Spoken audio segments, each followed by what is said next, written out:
the WeWork saga continues. SoftBank now reportedly seeking to take basically control of the We company through a financing package, a deal that would further sideline founder and former CEO Adam Neumann. Sure. Is this becoming an existential issue for SoftBank? Are they so eager to take control of this because if it blows up, they're on the hook for so much already? If it blows up, it's going to blow up. I mean, this is the problem. You're going to see an exit of executives. Look, these executives created really beautiful spaces, and running it operationally is a bear. I would imagine running all these properties across the globe is not an easy plug-and-play kind of thing.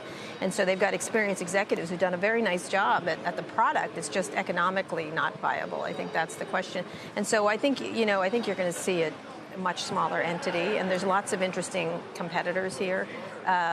And again, is this a situation where SoftBank can roll everything up? And I don't think that's the case. I think it's very localized. I love to get you and Scott Galloway together to see when your views match. We agree. He tweeted last night, the 2020 story will be a 50% plus decline in the value of privately traded unicorns. Yeah, we talked about that in Pivot this week. That's his prediction for this week. And so a lot of these unicorns, he had gotten a big war with Jason Calacanis and Keith Rabois about this. Is he right? I'm with the Galloway on this one. I'm a big dog. Yeah, the 50 number? He likes to make it a little bit. That's why I'm asking. I think the question is when they go out public. Some of these go out public. We'll see.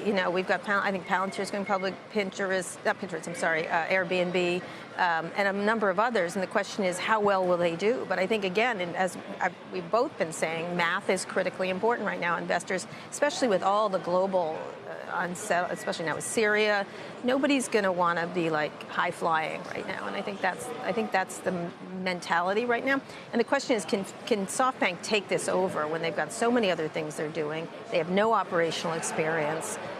The only thing to do is shove money into this thing, and that's another question. Do they have enough to do that given their other commitments? Well, we can talk about the reckoning from public markets and specifically equity investors where a company like WeWork is concerned. I mean, it's facing a cash crunch, right? Yeah. And so whether it's SoftBank coming to the rescue or whether it's JP Morgan managing to, do a debt raise and shore up the finances there, I wonder what happens if neither happens. Cram downs.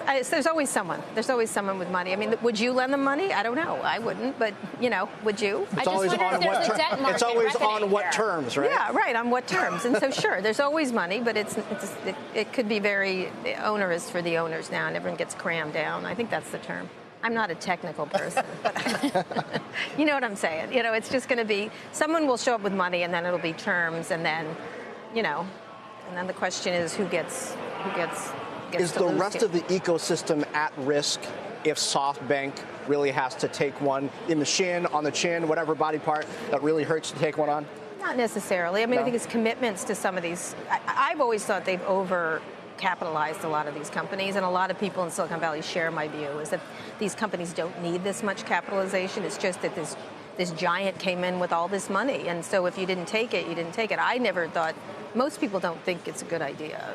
The last thing I'd say is Andrew Yang, Democratic candidate, WeWork going from hyped unicorn to financial salvage operation in a number of weeks is a bad sign for what has been going on behind the scenes in private company valuations. Really hasn't been part of the mosaic of policy discussion, right? No, it's interesting. Of course, he would comment on it because he's been involved in it. But, I mean, these valuations are just, you can scoff at them like that. And they're just made up in a lot of ways. And sometimes they're not. And sometimes there's very interesting growing companies. And that's what's hard to separate. This is a great brand and a great product. Same thing with Uber. Same thing with so many of these is they're products people love.